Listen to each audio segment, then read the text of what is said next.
Friends welcome back to my YouTube channel. আশা কৰোঁ আপোনালোক সকলোৰে ভাল আৰু মোৰো ভালেতো। ফাইনেলি আজি 5550টা পোষ্টৰ বিষয়ে ক'লে কি ক'লে কেতিয়া হ'ব কি হ'ব তো সকলোখিনি আৰু কিন্তু যদি চাব যায় এপইণ্টমেণ্ট কিন্তু পাবহে 10 অক্টোবৰত, যিহেতু মে' মাহৰ 10 তাৰিখৰ কথাটো চলি আছিল, কিন্তু এতিয়া যিমানে দিন যায় আছে লাহে লাহে আৰু পিছুৱাই পেলাই অক্টোবৰৰ 10 তাৰিখে হৈছে। তো লাইভত মামাই কি ক'লে কি নক'লে সকলোখিনি শুনক আৰু GT ৰিজাল্ট কেতিয়া দিব কি দিব সকলোখিনি এই ভিডিঅ'টোত আছে। ভিডিঅ'টো শেষ হ'লে চাব। গ্ৰেজুৱেট টিচাৰৰ নিযুক্তি পৰীক্ষা হৈছিল, তাৰ ফলাফল সেবাই ঘোষণা কৰিব, কিন্তু তাৰ পিছত আপোনালোকৰ ডকুমেণ্ট ভেৰিফিকেশ্যন হ'ব আৰু ফাইনেল নিযুক্তি 10 অক্টোবৰত হ'ব। আৰু 10 অক্টোবৰলৈ আপোনালোকে ধৈৰ্য ধৰিবই লাগিব, কাৰণ আমিও আপোনালোকৰ অকণমান ধৈৰ্যৰ পৰীক্ষা কৰিব খুজিছোঁ।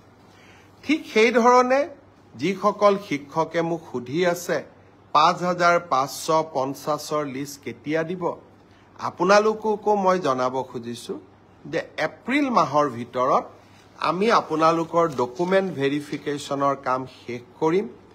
মে' মাহৰ পৰা আপোনালোকৰ প্ৰভিজনেল লিষ্ট ওলাব, কিন্তু নিযুক্তি 10 অক্টোবৰত হ'ব আৰু তেতিয়ালৈকে আমি সকলোৱে ধৈৰ্য ধৰিম।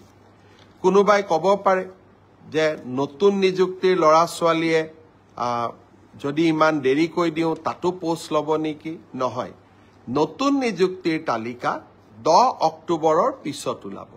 গতিকে 10 অক্টোবৰত যিসকলে নিযুক্তি পাব তেওঁলোকে স্বাভাৱিকভাৱে নতুন নিযুক্তিত LPৰ শিক্ষক LPত অৱতীৰ্ণ হ'ব নোৱাৰিব, কিন্তু তেখেতসকলে UPৰ পৰীক্ষাত বা আপাৰ প্ৰাইমেৰীৰ মেৰিট লিষ্টত তেওঁলোকৰ নাম ডেফিনেটলি অন্তৰ্ভুক্ত হ'ব পাৰে। গতিকে মই সকলোকে ধৈৰ্য ধৰিব ক'লো।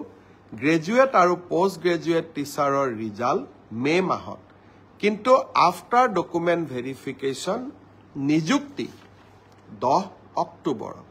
তেনেকৈ LP MEৰ 5550ৰো ডকুমেণ্ট ভেৰিফিকেশ্যনৰ কাম এপ্ৰিল মাহত আমি সমাপ্ত কৰিম।